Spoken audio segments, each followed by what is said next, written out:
Welcome to Childcare Conversations, the podcast where early childhood leaders like you get real-world strategies, honest talk, and a whole lot of support. Whether you're running one center or many, we're here to help you lead with confidence and clarity. This episode is brought to you by our summer partner, Childcare Business Growth, your go-to solution for filling spots, increasing revenue, and scaling your childcare business without the burnout. We're proud to partner with a team that's as committed to your success as we are. Learn more at childcarebusinessgrowth.com. Now, let's get into today's conversation, one we think you're really going to love. Okay, guys, so we have on this week one of those people who is been making big moves, and you may not even know about it because we live in a very large world. Okay, there are a lot of people out there, and Noelle is one of those people that you need to know. She, along with Erica Sacosio, put on an amazing event. Considering it was a first-time event, nobody would have known it was first time if they hadn't kept saying, this is our first time to do this event. The Education Empowerment Conference was amazing, and without Erica and Noelle, we wouldn't have had that. They met at another conference and were like, I've always wanted to do one of these. And then they went and did it because they'd already had so many other things they had done successfully. They knew that they had the bandwidth to do it. So, Noelle, what's going on out in your part of the world? Where are you? What's happening today? I'm in New England. I actually live in Massachusetts. I live in Rhode Island and work in Massachusetts. I'm inside my childcare center. I have 134 students in there right now. We're doing performance reviews and raises. That's what we do in May. So it's an exciting day. So there's a lot of happiness today, which I love. and people are leaving you alone in the office because they know you're making that math. Exactly. And then we're also, our center's actually in the process of buying a 19,000 square foot church, an old shut down church in the center of town. So while I'm not dealing with my childcare center, I'm working, renovating, I'm becoming a project manager of a large construction job. So I'm excited about that. Oh, there's a flashback. Right? Both Kate and I have had that. Yeah, I turned a ranch into a neighborhood, and Kate helped a Girl Scout council build out new structures, new buildings. Tear down old structures, which was the bigger mess. Yes. Because it was an old building with asbestos. Yeah. And yeah, anyway. Amazing how many people in education also do stuff in real estate. Yes. Because we need similar skill sets. Correct. Well, and sometimes we need, I don't know, a building to put that childcare center in. Exactly. And, you know, if we brought Can't be right. And if we brought Curtis on, Curtis would tell us why we all need real estate. And we've got other people who'd all be like, you need real estate. So, okay, I just thought of some other episodes. It's so funny. It's a good one because I can't tell you how many people reach out to me through the Directors Club that they're in the middle right now of like their landlord came to them and the lease just like jumped and they can't afford it anymore. So I've been talking to them about, look, I'm like, think outside the box. What kind of place could you go that people don't typically think of? And then a month later, the church fell into our lap. And I'm like, I think we're putting a church in a daycare. Well, you know, what's funny is we just had literally a client that I talked to last week and turned over to Carrie because she was a better Carrie fit. Who literally is doing the same thing. She's like, she couldn't find a facility, and then found this church that's now been empty for like a year and a half. So like the landlord's like willing to negotiate. And I'm like, okay, but here's the thing, because at least in where we are, we run into a lot of people that jump the gun before having a conversation with us. And so like they think, oh, changing the zoning won't be a big deal, or, oh, I can just do this and tell the people at the city. And so, like I said, that's a whole other episode. So we're going to try to really hard, because Carrie's like really trying hard to like hold her lips, and Noelle's already, I can tell, but we'll come back to those episodes. We'll do a real estate horror story series and success series. We got to do both. So with that, Noelle, one of the things that I think what made it so impactful that you were able to pull this conference together is that your team You and Erica both have such solid teams, but your teams also had networks. And so I'm going to ask you to tell us about the Directors Club and Teachers Lounge, because I think you have two, Yes, right? we do. Okay, so tell us about them and how they got started and their future. So when I started my daycare, we're going to celebrate 20 years. We celebrated 20 years in June of opening. But before that, I was in investment banking. And before that, I had speech and language pathology degree, and it was too slow paced for me. So I went into investment banking, which was crazy fast and loved it. And then I got laid off when Bank of America bought us. And so I started in the childcare in 2005. I own it with my sister. And so the two of us were doing it, and the recession hit in '08. And all of a sudden, all the childcare centers in the area, I'm booming at this time, and all the childcare centers in the area are like, they've lost a ton of customers. So they reached out and they were like, do you want to buy us? Do you want to do that? And I was like, why would you want to sell? Like, I'm full, and not thinking that, the quality really matters. And that's why, I mean, I've never not had a wait list in 20 years. And so I was like, well, what if I just came and met with you? And when I did, I just saw why people didn't sign up. And, cleaning checklists, staff morale, like professional development, all the things. And so I was like, I wonder if I should start. So I started consulting in person. And then my friend Diane in 2014, we met on Facebook, and she's from Dallas. And she started the National Association of Christian Women Entrepreneurs. So I joined that. And I was like, oh my gosh, I should do this for childcare center directors. And so Zoom's been cool since 2014 for me. And I have people come on board. And so now we meet twice a week. And you can just come with your problems to collaborate. I love collaborating with childcare centers. And on the back end in the portal, I put all my documents from Scribble Time. So if you need a parent handbook, or you don't know how to write somebody up, or you don't know how to create a professional development plan, I have all that for you. And then you come to office hours and I'll show you how to execute it. Or you can hear ideas from all the other directors that come. And then, when COVID hit, we lost, mass exodus out of childcare. And so the biggest need that I saw in my own center, because we ended up going after CNAs. We were like, come here, you don't have to work weekends and holidays. And so them and restaurant workers. And so we brought them in, and they're now teacher certified, leading classrooms in our center. They've been here for a few years now, which has been amazing, but the learning curve. So we took all their professional development goals and we created workshops for them, me and my team. And that's how the Teachers Lounge kind of came about. And so that's like an add-on bonus as a member of the Directors Club. If I'm talking to somebody and they're like, oh, I'm trying to get my lead to be okay with directing her staff. Oh, well, we have a podcast, we have a checklist, we have a something, just to support them. Or a new teacher that was in restaurant, super friendly, but doesn't know how to get engaged in the classroom. And so we just have resources for everybody that you can imagine that would be in childcare. Oh, well, how exciting. So how does somebody get involved in the director's chair? I know that before we came on camera, you talked a little bit about kind of what's going to be coming up. And Yes. so I know you don't necessarily have an exact date, but Yeah. what's the new goals? So our new goals, so you can go to the directorsclub.net, and that has all of our stuff on it. But we're kind of refreshing because we've been doing it for 11 years. And so we're just refreshing our offerings. We have a whole brand new business framework. So if you were going to start a child care center, if you your documents just haven't been updated in a long time, we have an entire framework that comes with all the documents, all the SOPs, all the checklists, like all the training. We also have our customers love collaborating. And so we're increasing our time on Zoom. And then directors love workshops. So as a member of the Directors Club, you get to come to any of our workshops at no cost. And we just offer a lot online and in person.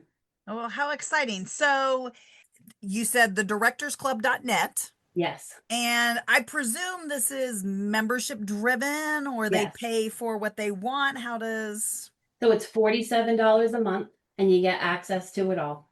So well, that seems like a no-brainer. it does to me. That's I love definitely it. affordable.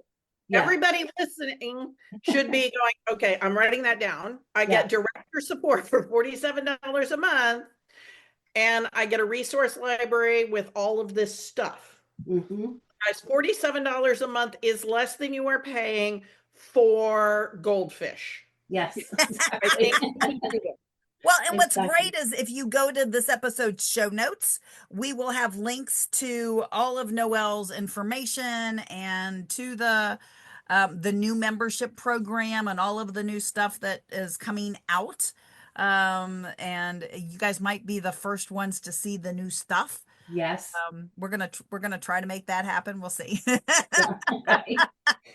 So, Noelle, I know that you talked about that you are in business with your sister and that you came from not a childcare background.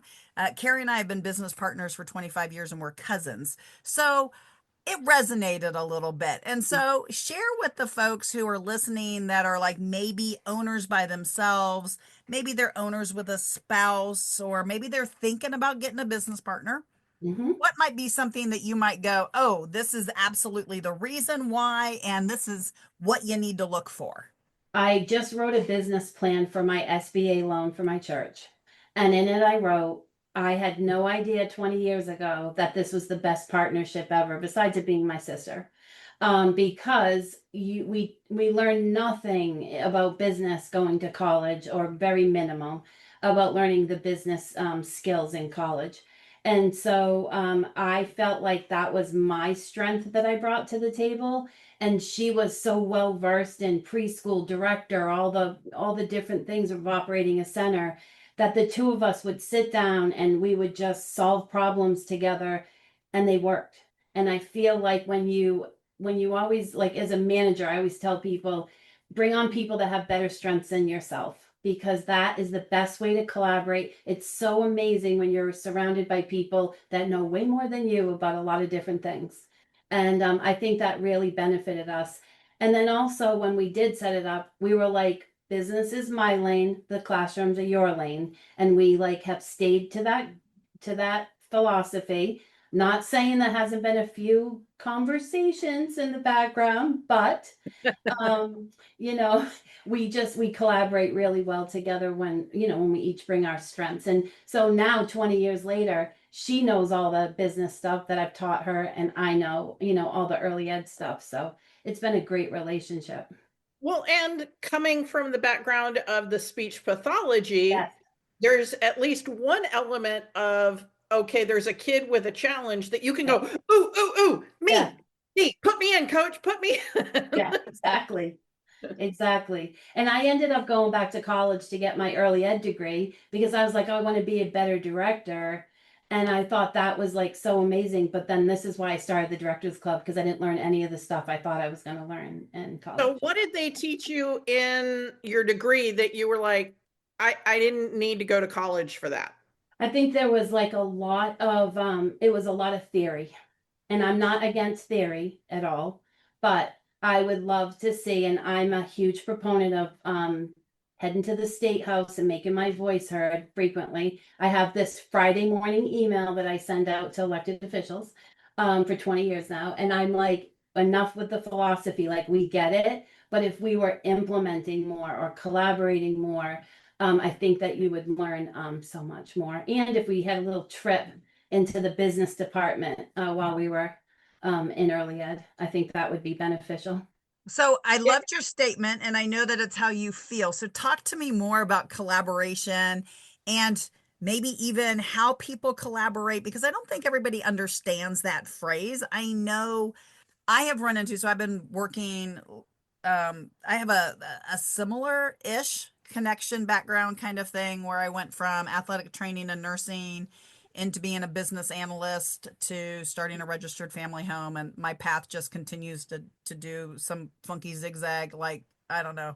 I was definitely not on a singular focus. Mhm. Anyway, and so I struggle with running into female entrepreneurs. And yes, I am absolutely going to call a spade, where female entrepreneurs often see each other as competition instead of how to collaborate. And we are entrepreneurs who are serving a similar market, but there's 900,000 childcare centers in just the United States.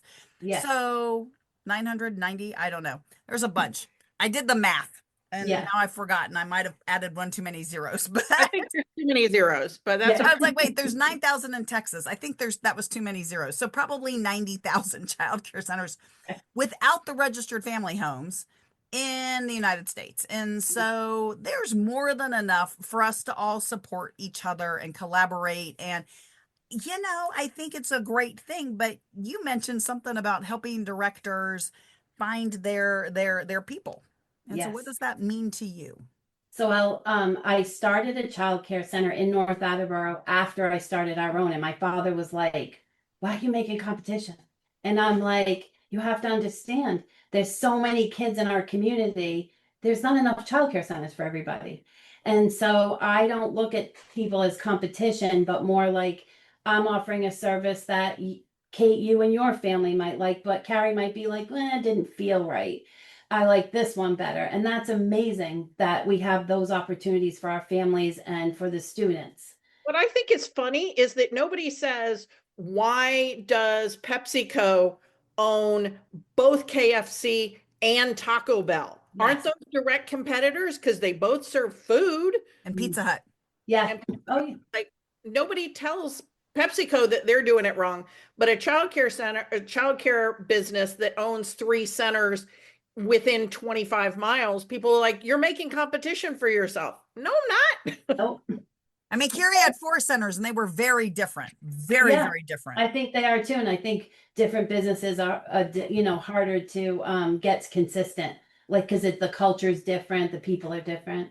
But I think it's so important when we collaborate together. And I didn't realize what a big thing it was until a couple years ago. I read a book called Changeable by James Alban. And he's a doctor at Mass General. And he talks about the importance of collaborating with one another to solve problems, behavior problems, problems with your family, at home, at work. And so I love bringing people together, and we can all say, okay, like the other day on the Directors Club, shocking. We all were talking about people calling out and the volume of it. And just to go around the room and hear like tactics people were using and strategies, and just like, oh, someone hears me, right? Is so good. But also like to get maybe an idea on a policy that you never, if I had that, it would solve this, So I think that we're better together when we come together and collaborate with one another. I love that. So if somebody's listening to this and they're struggling, they're like, I don't know the other directors on my street. Yep. What would you suggest is a good place for them to start without, especially if it's out of their comfort zone or out of their thought process? They're like, I live on a street that's got literally 12 childcare centers in a 3-mile radius. Or not just a 3-mile strip, not even a radius. Like it's just the road. And they're so different, so different. But I know that I'm probably the only one that knows all the directors, right? Just from a business standpoint. And they do all view each other as competition. And I'm like, no, because if I want that kind of program, I'm not going to you. Yes. If I want Montessori, I'm not going to Kindercare. Yeah.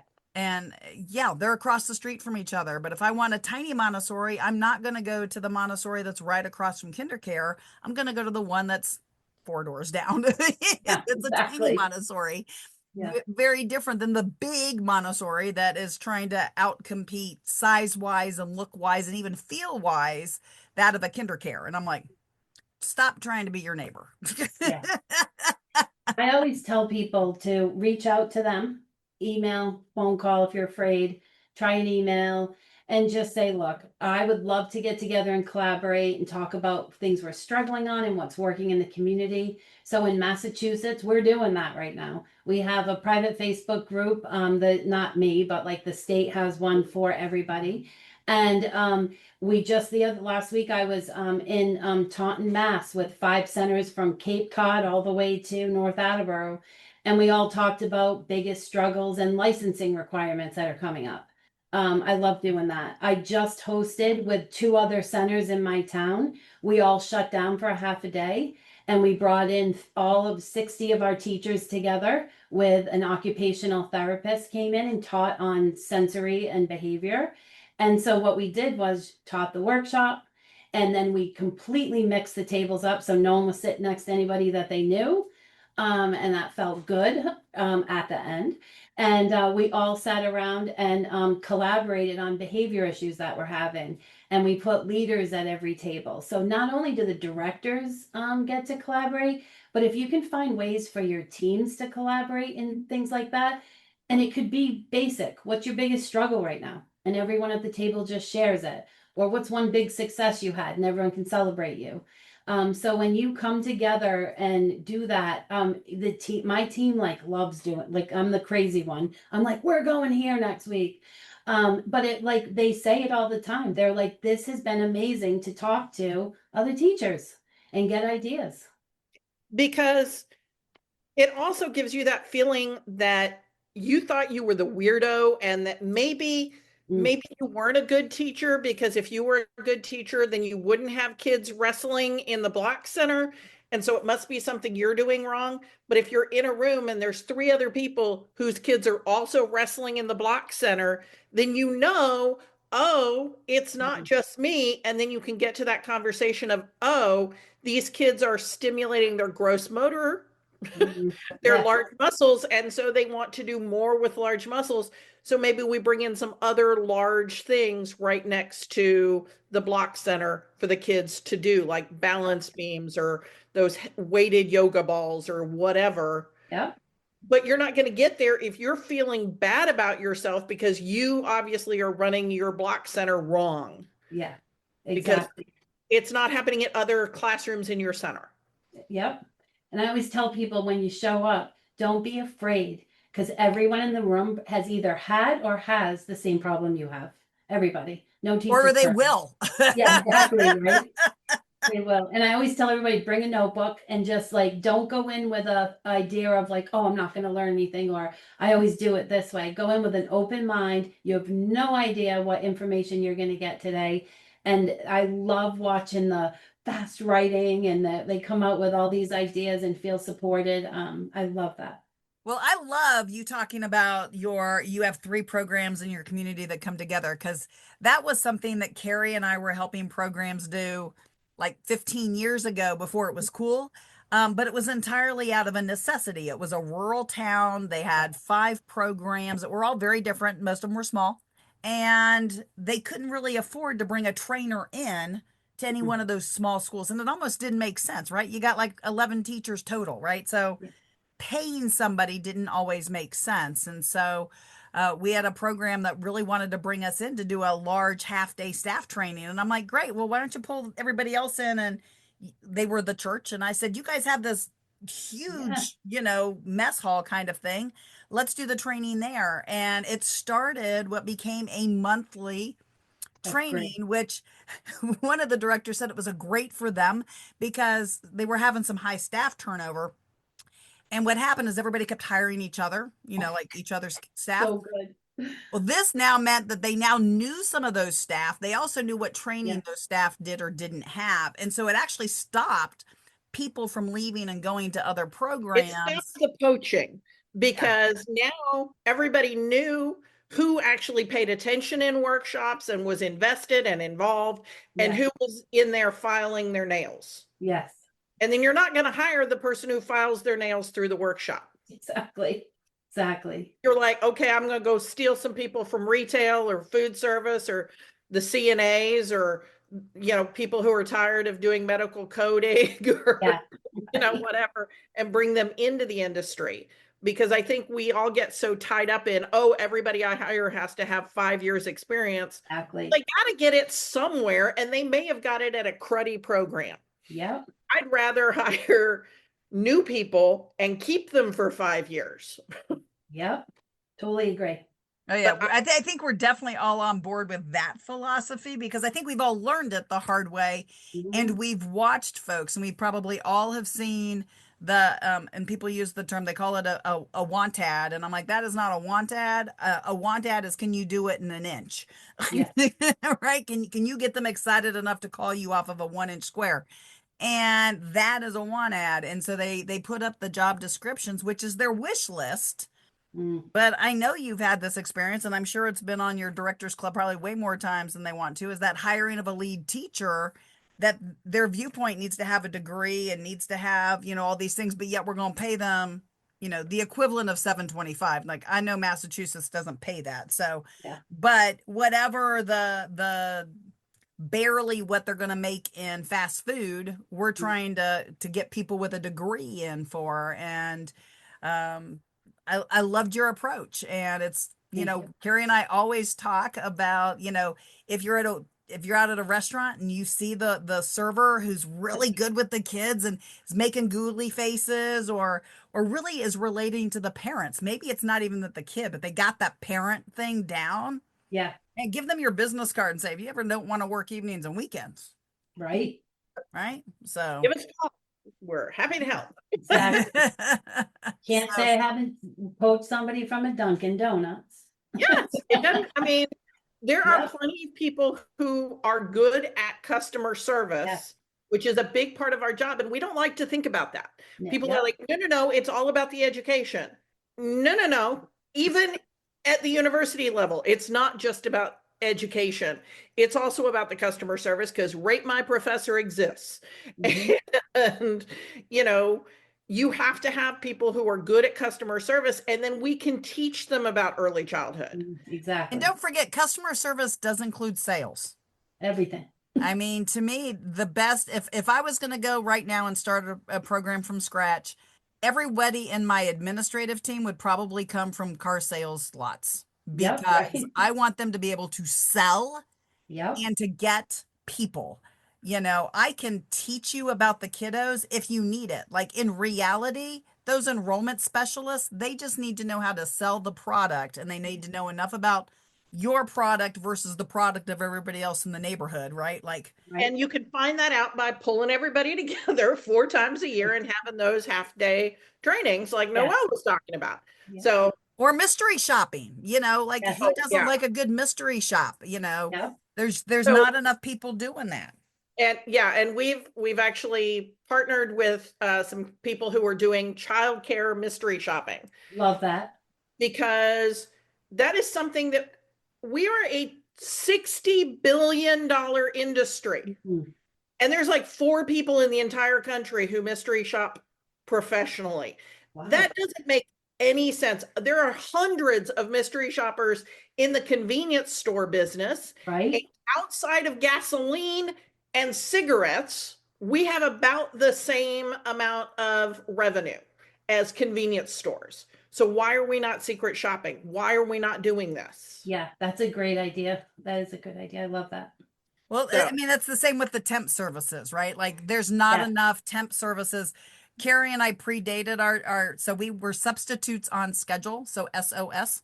Yeah. And it was great. We learned a lot. We did a great job. We hired people. For Carrie's program constantly. This was pre-smartphones, so landlines and pagers. Right. And we weren't yet 30. So there's a component It of was that. a short-lived business, but we learned a lot, and we have a lot of respect for the companies that are continuing to do it now. And we think everybody should have a contract with at least one substitute service. But Or start their own in their community so that they're providing it yeah. for everybody else on the street. we Exactly. talked to somebody about that recently, and they have basically a nanny agency, and they provide substitutes for childcare centers, and they provide babysitting and nannying services. So That's all a great business. and I was like, this is a perfect partnership. People who want to have it, they've run their center for 10 years, and they're kind of like, okay, what I want to Yeah. do something new. I need a little bit of excitement. This is like the perfect extension, which Yeah. is why we did substitutes on schedule, is because I needed it. I had 3 schools. I needed substitutes. And the substitute service in town was constantly telling me they didn't have anybody.